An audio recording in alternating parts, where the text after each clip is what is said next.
Hey guys, welcome back to my channel. If you don't already know me, my name is Sam.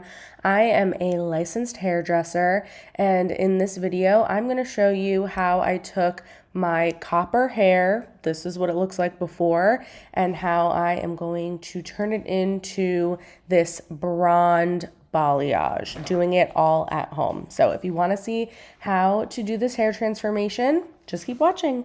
Okay, so let me go through everything that I'm going to be using. I have a lot of stuff laid out in front of me right now. You're going to need, obviously, some color bowls and some brushes. If you just have one, that's fine because we're not going to be applying the highlights and the color at the same time. So you can just use one bowl, rinse it out. You are also going to need a rat tail comb like this one, preferably one that has teeth that are pretty close together. I am going to be teasing my hair, so the tighter the teeth are, the better the tease is going to be. Gloves, of course, clips, and then you're also going to need some foils. You can use like kitchen foil. I have definitely done that in the past. Proper hair foils are ideal because they have like little microscopic holes in them so that it allows the product to breathe. Then I have my lightening powder here, my bleach. I am using Wella Blondor. This is a professional only lightener, but I'll have links to everything in the description, and I will also have like non-professional versions of each thing as well that you can just get from Sally's. And then I have my color. So I have a dark color that's going to be my base.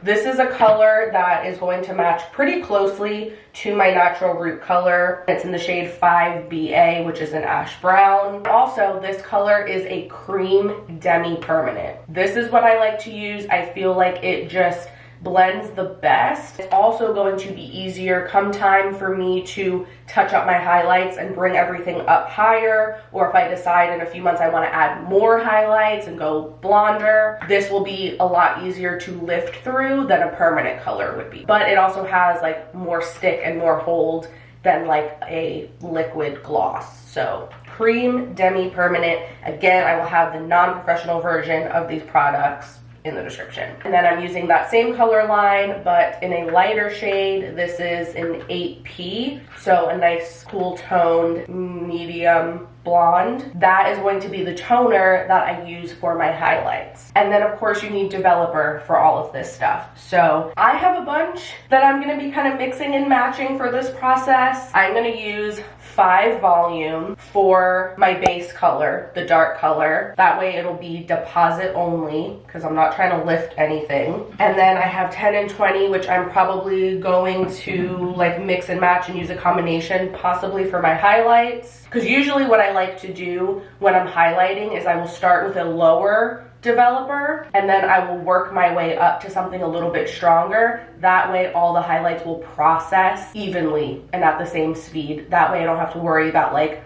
the first ones I started with coming out a lot blonder than the last pieces. That's everything that you're gonna need to use. If your hair is really red right now, wash your hair with a clarifying shampoo in hot water a few times over the next couple of weeks. That's what I did to help fade it as much as possible, or you can use a color remover. But if your hair is like a really intense red, it's gonna be more difficult. Let's start by sectioning. I pretty much always part my hair either down the middle or I will flip it over to the side. So I'm going to work off of a middle part just so that way everything is even no matter what way I flip it around. If you always part it in one particular spot, work off of that part. I like to separate the front of my hair from the back at the start of that part, and I'm going to comb all the way down to behind my ear like that.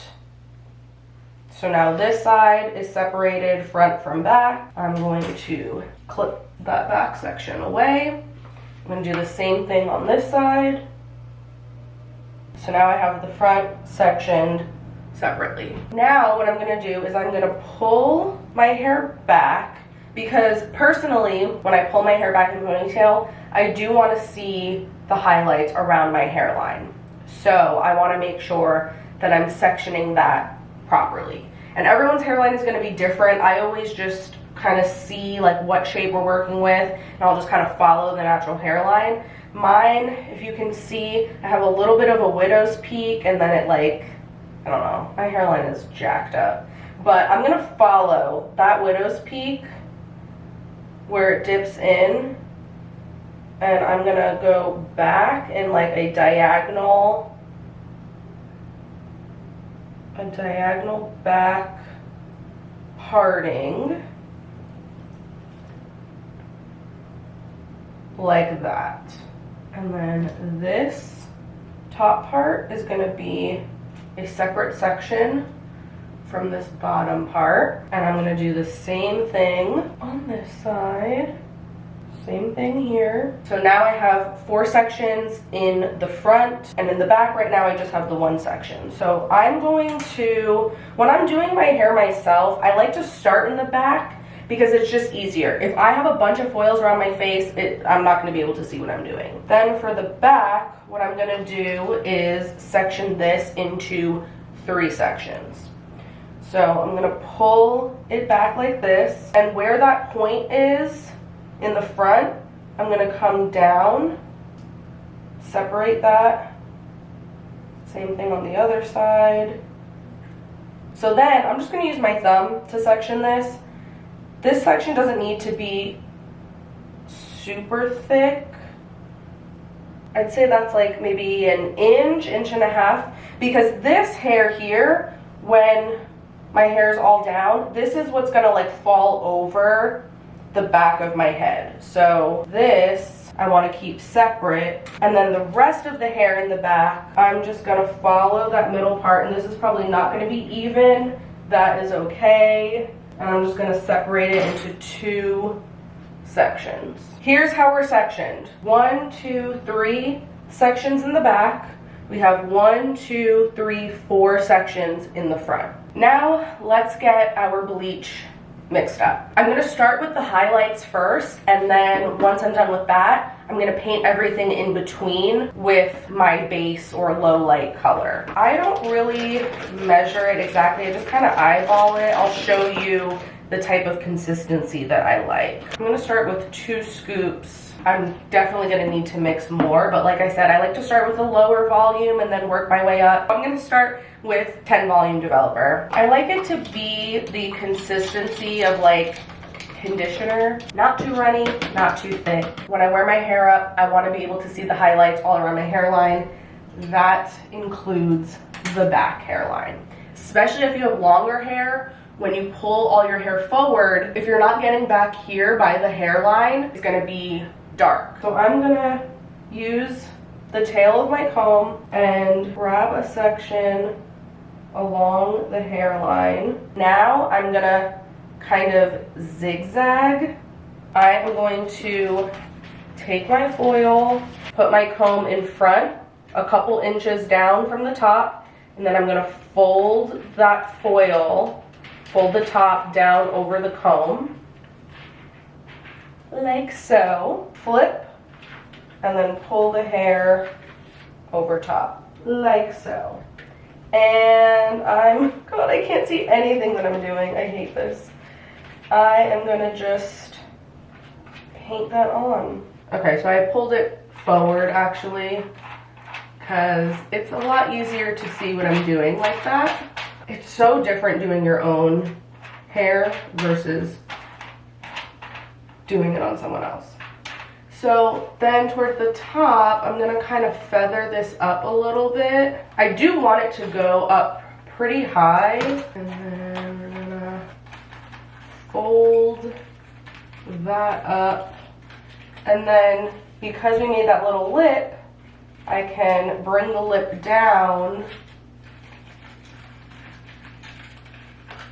to secure it really good. And that way, if it like slid down as I was applying the product, I'm able to fix it. Okay, now for my next piece, I'm going to go across, and I want to leave a good amount of hair out between my foils. I don't want my hair to be like super solid blonde on the ends. I want dimension throughout the whole thing. So this is going to be a thicker section. Again, I'm going to zigzag across, and then I'm going to take another little zigzag just across the top. So this is the hair I'm going to be highlighting. All of this that I'm leaving behind is what is eventually going to be low lighted. So I have my highlight piece. I'm going to grab it by the end, take my comb starting from the bottom of that section, and I'm going to back comb to create a tease. This is going to really diffuse your highlight, so that way you won't have any harsh lines and it'll be super blended. I'm gonna fold that down over my comb and paint. And make sure you are fully saturating that hair.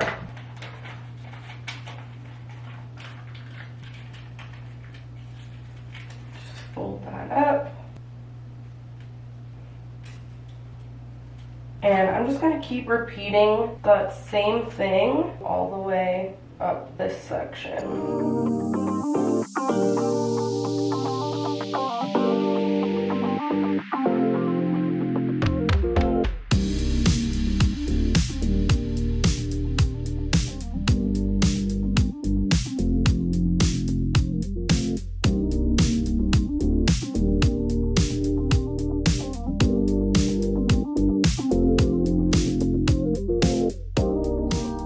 I did 1, 2, 3, 4 foils on this section of my hair. So the amount that you do really depends on how thick your hair is and what result you want. For me, like I said, I want more dimension. I don't want to be too blonde, so I didn't want to over highlight. I always think about like, okay, what ratio of light to dark do I want to see? That makes it easier because then when I have the foils in, I can see like, okay, how much of my hair is in a foil, how much is left out. So that's why I'm doing the amount that I am. But if you want more than that, feel free to do more highlights. If you want less, feel free to do less. So I'm just repeating the same thing on this side, and I am taking everything on a slant like this.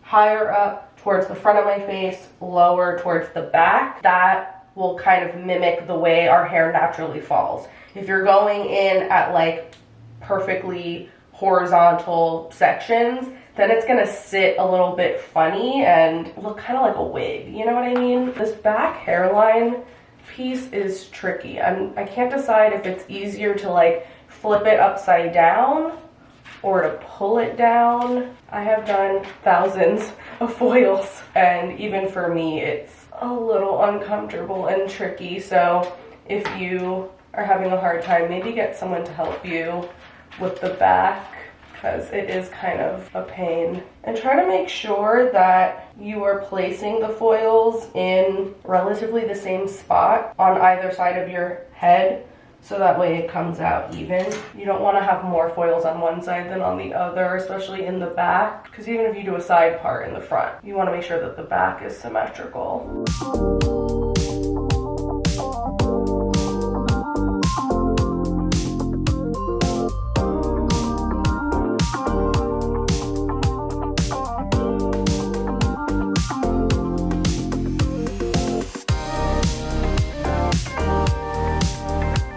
Now we are going to take that last back section, the one up top. I'm just going to do 2 foils in this section, especially as I'm moving up towards the front of my head. I want to make sure that these sections are nice and thin, because I want my highlights to be super blended, and I also want to make sure that they lift really well, because it's so much easier to get really good full saturation on a really thin fine piece than a really thick piece. And saturation is key, not only to getting even color, but to get the maximum amount of lift.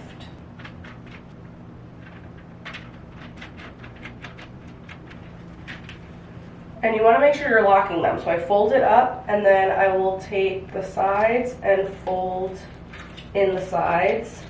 That's going to make sure that it's not slipping around, it stays in place, which is going to be especially important when we are putting in that base color. I'm just going to weave out Thin piece from the top. Oh, it's so much easier to do this the closer you get to the front. You also might notice that when I get to the top of the section, I brush backwards. That's just gonna help feather the product so I get, again, a really good blend.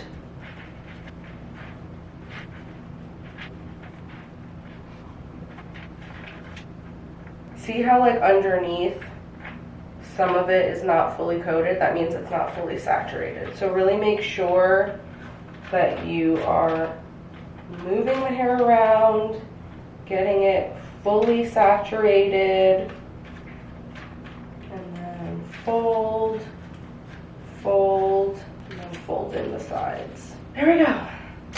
The back is officially done. And that was the perfect amount of product for the back. I just ran out, so I'm mixing up a little bit more. I started with 10 volume. I'm gonna do 20 this time, so it'll be a little bit stronger and work a little bit faster. Now I'm gonna work on the sides. So I'm gonna come along my hairline and try to take a really paper fine, see-through section, and I'm gonna weave that to make it softer so you can see how fine that is. And these I'm gonna go all the way up to the top. Oh my god, the front is so much easier to do than the back. So now I have my hairline foil. I'm gonna follow that, so again, going in a diagonal, higher towards the front, lower towards the back. But I'm gonna take a little bit more hair this time. I'll probably just have 3 foils in this section. The hairline, middle, and then outside. I'm gonna weave it again. But now this piece, I am going to tease again.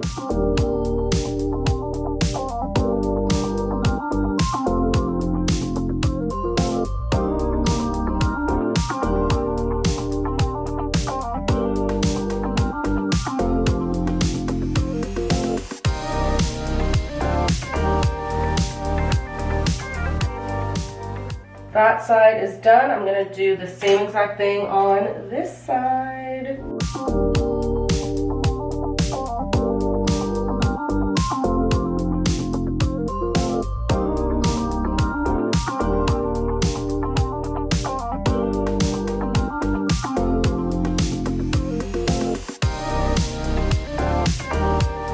Okay, sides are done. Now moving on to the final, most important sections. Again, I'm gonna pull back and I wanna follow that hairline. So I'm gonna take a really, really fine piece.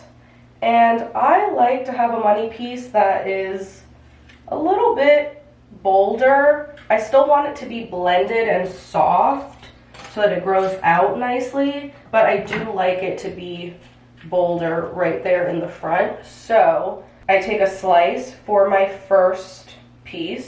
Make sure you're getting nice and tight all the way to the top. And I'm gonna paint all the way up to the top, just like I did with those other front hairline pieces.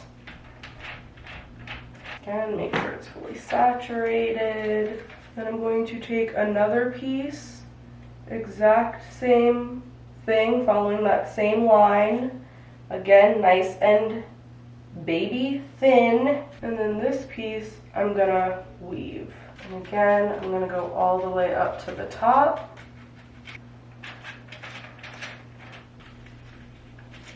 One more piece along there. So this one's gonna be a slice again, but this one I'm gonna tease. So that's how I like to do my money pieces, so that it is bold and bright, but still soft and blended and not like too chunky at the top.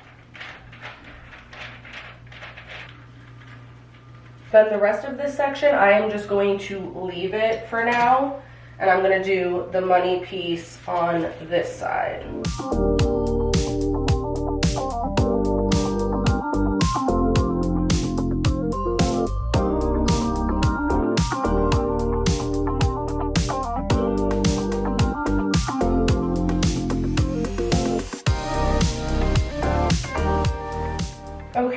now that those money pieces are done, I am going to combine these two sections, and I'm just going to go straight across. I'm going to start in the back. I think that'll make it easier. And then I'm going to weave, and then I'm going to tease this real good. And because I'm just taking a section that's going across my part, then when I let this down, it's going to be even all around. So this way I don't have to worry about doing each side at a time and making sure that I'm like bringing it up to the same height and like all of that.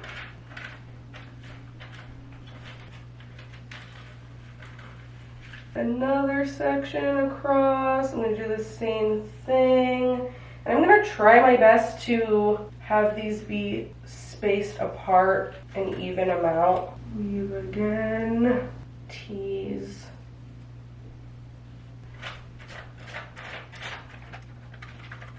And then this final section, I'm going to take a little weave. Tease.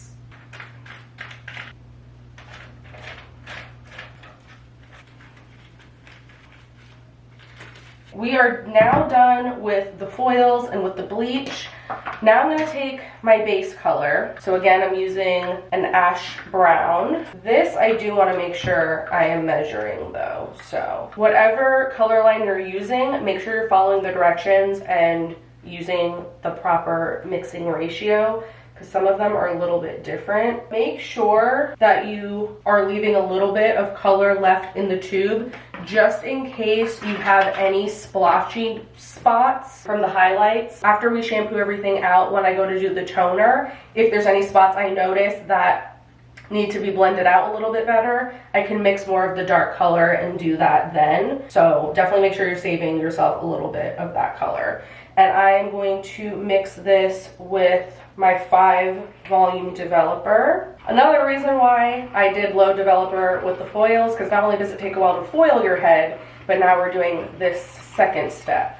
And I like to just do this while the foils are in my head. I don't want to do the dark color first and then lighten over that, because then that's like an extra layer of color that the bleach needs to eat through, which is just unnecessary. Oh, and I'm gonna wear my gloves for this step. So we're gonna basically apply this color to all of the rest of the hair, roots included, tease included. I'm just gonna start with the top because I feel like that will be easier. And as long as you locked your foils really good, you don't have to worry about this interfering with the highlights. And I like to push this into those teases because it's going to create a really, really nice blend and like kind of mush it in there so you're fully saturating.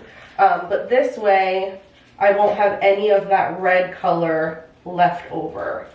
All of the red is getting covered either with bleach or with dark color.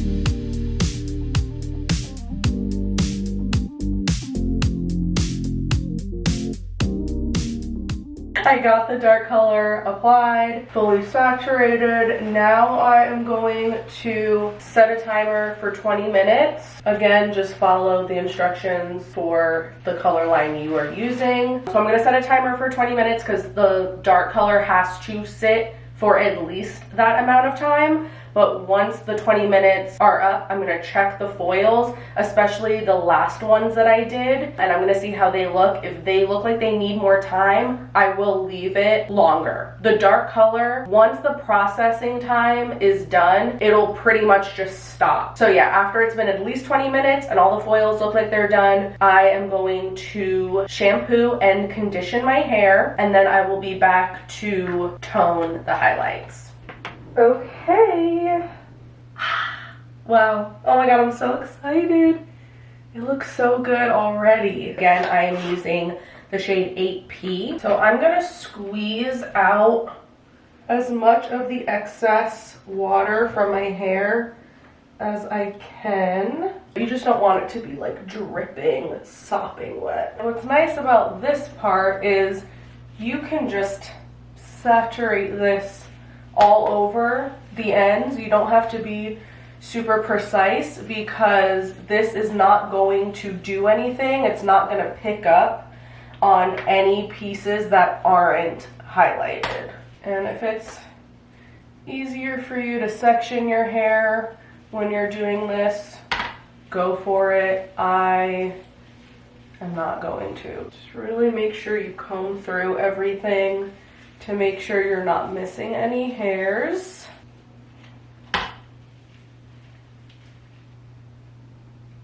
Okay, this is going to sit for 20 minutes again, full processing time, and then I am going to shampoo it out, condition again, and blow dry it, and I will show you the final result. I am obsessed. I need to show you in natural light, but oh, it looks so cute.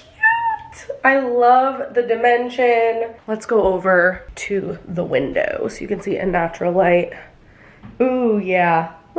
I love it. And then I can flip it to the side and it still looks good because of the way we sectioned everything. Thank you guys so much for watching. I hope that this video was helpful. If you have any questions, feel free to leave them down below. And if you liked this video, I would really appreciate it if you would give it a thumbs up. Consider subscribing to my channel, and that way you can kind of see how this color fades over time. Hopefully I'll see you in my next video. Bye.